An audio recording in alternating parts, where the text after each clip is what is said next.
улсын болон зүүн бүсийн аймагуудын эхний хагас жилийн инфляцийн төлөв байдал, макро, микро эдийн засгийн байдлын талаар товчхон танилцуулъя.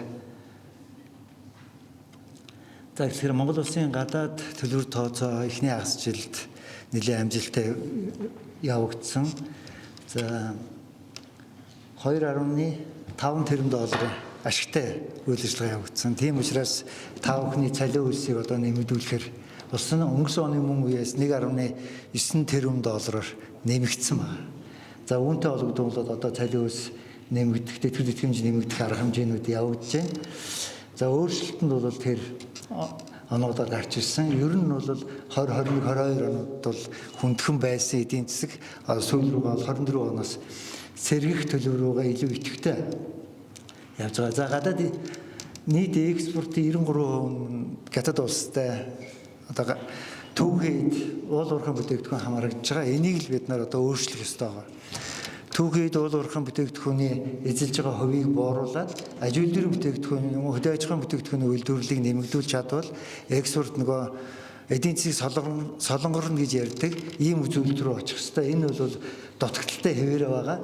За нийт импортын бол одоо 39.9% нь хөрөнгө оруулалтын шин чанартай импорт эзэлж байгаа. Тэгэхээр хөрөнгө оруулалтын шин чанартай импорт ийм 39-40% байна гэж үзвэл бид нар экспортоос олох орлого нь энэс 2 дахин илүү байхаар ийм тооцоолох ёстой. Тэгхгүйгээр импорт өндөр хөрөнгө оруулалтын импортны ийм өндөр байгаад экспортын нийт орлого нь бага байх юм бол гадаад худалдааны тэнцэл алдагдaltaй болчдөг. Гадаад худалдааны тэнцэл алдагдaltaй болох юм бол валютын ханш дээш өсдөг. Валютын нөөц буурдаг гэдгийг та бүхэн бас ойлгож байгаа. За дотоодын нийт бүтээгдэхүүн манай 103 аймаг дээр аваад үзвэл дорнод 1.1 их 80, манайх 785 сая 85 тэрбум, Хинти 703 тэрбумын дотоодын нийт бүтээгдэхүүн өнөөдөртөө гаргаж байна. Гэхдээ Хинти аймагт ямар их хөрөнгө оруулалт оруулж байгаа гэдгийг та нар мэдж байгаа. Тэгэхээр тэр хөрөнгө оруулалтын үр өгөөж бол одоо дараа жилээс юм уу 2 жилээс ирэх бах. За дорнод дээр бол гол өсөж байгаа юм бол Петрочены дайчин тамсагтай холбогдолтой газрын төсний экспорт холбогдолтой ийм өсөлттэй байгаа. За манай дээр бол дараа жилүүдээс хүлээгдэж байгаа бол энэ жил хийгдэх зүүн бүсийн одоо төмөр замтай холбогдолтой хөрөнгө оруулалт хийгнэ. Энэ хөрөнгө оруулалтын үр ашигуд бол мөн 24-25 оноос өргөж өгөх байхаа гэж ингэж харж байна. За инфляцийн хувьд бол улсын хэмжээнд 22 оны сүүл хэсэгт бол 15-6% өссөн.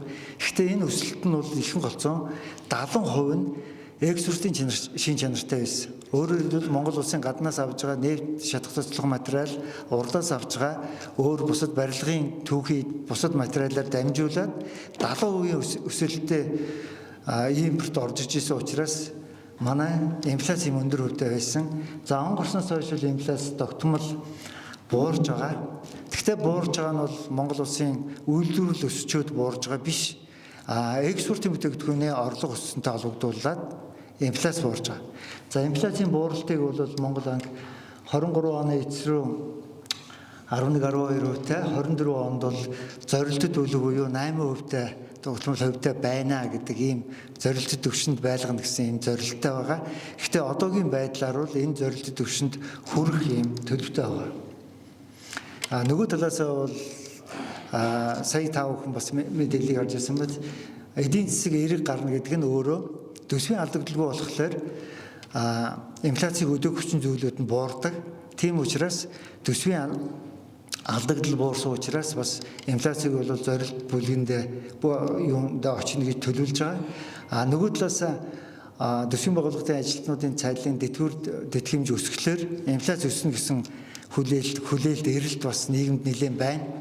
Гэхдээ одоо төсвийн орлого нэмэгдсэн учраас цалин тэтгэмжээ нэмэхгүй бол үндэсний компаниудын борлуулалтын орлого өсдөггүй сөрөг талтай. Тийм учраас эдийн засаг бол ингээд нэгэндээ уялдаатай явдаг учраас аль нэг талын биш ерөнхий дундч нэмэх талаа 51-с дээш хувиа барьж ингэж шийдвэрлэдэг.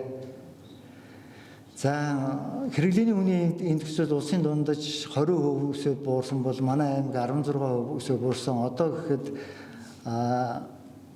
улсын дундаж 11% байсан бол манайх улсын дунджаас арай бага хувьтай эсвэл 9.4% байна. За улсын дундаж хүнсийн бүтээгдэхүүний улсын дундаж үн одоо бол 16%. За манай аймгийнх бол 11-2%. Ингээ арай улсын дунджаас хүнсний бүтээгдэхүүн арай бага хувьтай. За банкуудын зээлийн хүүн бол ерөнхийдөө жил тутамд огтмол буурч байгаа. Инфляц өндөр байсан ч, инфляц бага байсан ч, ковид үед бол инфляц 3% болох үед бол банкны зээлийн хүү 6% болж буурсныг та бүхэн мэднэ. Ер нь бол үүнтэй уялдуулаад буурч байгаа. За манайхан инфляц өслөө гэхлээр валют давна, валютын хадгаламж эрэлхийлнэ гэдэг тийм. Валютын хадгаламж бол өнөөдөр жилийн 3% хөтөл байгаа. Тэгэхээр бол Монгол банкнаас бол валютын эсрэг өсөлт бууралтын эсрэг мөнгөний бодлогын төвшөнд авч хэрэгжүүлдэг энэ арга хэмжээнүүдийг авдаг. Ханш өсгөлөөр валют авчвал одоо өөрийгөө алдагдлаас хамгаалчихна гэсэн ойлголт бас байхгүй. Үндэсний нэгэн төрийн системээс ажиллаж идэг учраас. За зүүн бүсийн аймагуудын голлох банкны салбарын үзүүлэлтүүдээр за дорнод 294 тэрбум төгрөгийн зээлтэй, манайх 202 тэрбум, Хинти 277 тэрбум төгрөгийн зээлтэй байгаа. За манайх энэ хоёр аймгаас зээлийн үр үзүүлэлтээр бол бага байгаа. Ер нь бага байсан ч зүйтэй гэж үзэж байгаа. За эдийн засгийн идэвхжлэлтэй бүсүүд, идэвхжлэлтэй салбарууд бол олгоно. Бусад үедээ бол зээлийн үр үзүүлэлт бага байх нь хүүний зарлага бага байхад нөлөөлдөг. За нийт харилцах бол манай 48 тэрбумтай, Хинти 46 тэрбумтай, дорнод 82 тэрбумтай. Нийт хадгаламж дорнод 154 тэрбумтай, манайх 140 тэрбумтай, Хинти 134 тэрбумтай. Гэхдээ Хинти бол манайхаас бас олон л хүн амтай байгаа шүү дээ. За ийм юутай явж байгаа. За аймгийн нийт салбарын голлох үзүүлэлт бол цэнхрээр зурснууд нь харилцаа станцны үлдэгдэл. Ерөнхийдөө манай аймгийн харилцаа станцны үлдэгдэл өсөх хандлагатай байгаа. За харилцаа станцны үлдэгдэл өснө гэдэг бол бизнесийн идэвхжил одоо нэмэгдэх ийм эерэг үр дүн дагуулдаг. Тэгээд шар нь бол нийт хадгаламж. За хадгаламж бол жил үеийн 3-4 дугаар сард ноолуурын үнээс шалтгаалаад өсдөг. За энэ жил мөн л ноолуурын үнээс шалтгаалаад өссөн. 22 оны сүүлийн хагас жилд буурсан. Тэр бол нэг талаасаа coin, нөгөө талаасаа банкуудын гаргасан iPhone-оос шалтгаалсан байсан. Одоо бол мөнгөний зах зээл дээр олон төрлийн одоо тоглолтууд гарч ирж байгаа учраас iPhone хөрөнгө оруулалт хийж хөрөнгө оруулалтын бүтээгдэхүүн хөдөлж авах ийм талууд бол нэмэгдэж байгаа учраас. За манай аймгийн нийт зээл 202 тэрбум гэсэн чанаргүй зээл 0.77 буюу улсын хамгийн бага чанаргүй зээлийн аймагт хэвээрээ байгаа. Тийм учраас 202 тэрбумын зээлтэй байгаа дээр бид нар бол зээлийн үр өгдлийг нэмэгдүүлэх, цааш хөрөнгө оруулалтаа нэмэгдүүлэх бололцоо их усрол аймгийн банкудад байна. За зээлийг ийм зориулалтаар олон төрлөөр олгож байгаа. За ипотекийн зээл бол бас бидний сонирхол татсан сэдв байгаа. Ипотекийн зээлийг 20 оны 1 сарын 1-ээс 23 оны 4 сар хүртэл ямар ч сард олохгүй байсан сар гэж байгаагүй. Аймгийн банкуд ковидтэй байсан ч одоо олгож ирсэн. Тэгээд цэнхрээр зурцнууд нь бол банкны хүйсрээр олгож байгаа. Шараар зурцнууд нь бол төсөл хөтөлбөрийн зээлүүд байгаа. 6%-тэй, 8%-тэй, одоо 3%-тэй гэдэг. Тийм учраас 3% зээлүүд бол олгож байгаа учраас барилгууд баригдаж байгаа. За ипотекийн зээл хөтөлбөрийн хувьд бол одоо сая 3 дугаар сарын 30-нд хөдөө аж ахуйн хүнс хөдөө аж ахуйн сайдтай Монгол банкны ерөнхийлөгч хөдөө аж ахуйг дэмжих хөтөлбөрийн дэмжих талаар гар үсэг зурсан. За энэ хэмжээнд 3% хөдөө зээлийг 4 зээлдэгчид 1.2 тэрбум төгрөгийн зээл одоогоор олгоцсон байна. Энэ жилийнх. За судалгаанд 4 зээлдэгчид 8 тэрбум төгрөгийн зээл одоо судлагдж байгаа. Яг энэ хөтөлбөрт хамрагдахаар. За Батлан даалтай ипотекийн зээл гэдэг нөгөө ипотекийн зээлийн 30% дотор зээлийн батлан даалтын сан батлан даана гэдээ яриад идэг. Тэрний 2 зээлдэгчид 200 сая төгрөгийг батлан даасан байгаа. За 8 зээлдэгчийн 1 тэрбум төгрөгийн хүсэлт байгаа. За энэ 2 зээлдэгчвэл 100 сая төгрөгийн зээл авч байгаа. 100 сая төгрөгийн 30% нь 30 сая. 30 сая төгрөгийнх нь 60%, 18 сая төгрөгийн жилийн 1% хүүтэйгээр батлан дааж байгаа.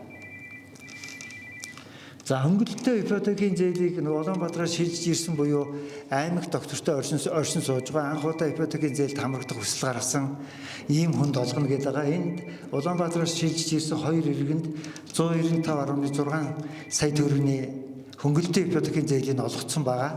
За одоогоор хүсэлт нь яг ийм шаардлагалд нийцсэн хүсэлт байхгүй байна. Ер нь хүсэлт ирүүд биелүүлнэ. Тэгэхээр Улаанбаатараас шилжиж ирсэн болон аймагтаа амьдарч байгаа анх удаа ипотекийн зээлд хамрагдж байгаа бас хэд хэдэн шаардлага тавигдсан байгаа тийм. За ийм бүтлэрийн зээлүүдийг бол олгоо явж байгаа банкуд. За цалин өрхийн орлого бол өсөж байгаа. Ер нь бол цалингийн орлого ингээ өсөхэд инфляц бага байх юм бол аль өрхийн орлого нэмэгддэг. Цалин өсөөгөө байсан ч өрхийн орлого нэмэгддэг. Ийм учраас инфляцийг бууруулах нь өөрөө Монгол улсын болон манай аймгийн зүүн бүсийн зорилт. Тэгэхээр инфляцийг бууруулах үндсэн хамгийн суурь юу бол үндэсний үйлдвэрлэл. Үндэсний үйлдвэрлэлтэй байсан багт бид одоо инфляцийн эсрэг барих зэвсэгтэй байна. Үндэсний үйлдвэрлэлгүй бүх юмыг импортод даалгах юм бол инфляцаа бид нар барьж удирдах жолоодож чадахгүй гэсэн. За цалин өрхийн орлогын өсөлт бол одоо нэрлсэн цалингийн статистикийн газраас нэрлээд зарлангууд хүмүүс бодит байдлаас өндөр байна гэж шүүмжлэл өгдөг шүү дээ. Тэр бол яг нэрлсэн үн 216.6%-аар нэмэгдэж байна. Яг хэрэглээний үнийн үндэстэйгээ индекстэйгээ харьцуулбал 56%-аар илүү. За бодит цалингийн индекс бол ингээ 36.7%-тай л байна гэсэн өсөлттэй. Яг гар дээр авж байгаа иргэний бодит цалин 36.7%-аар инфляцид одоо хамааралтай байна гэсэн. За цалин өрхийн орлогын амралтын зүүн бүс болон улсын дунджаар харуулсан Улаанбаатар 1.8 сая, манайх бол 1.3 сая зүүн бүстэй байна.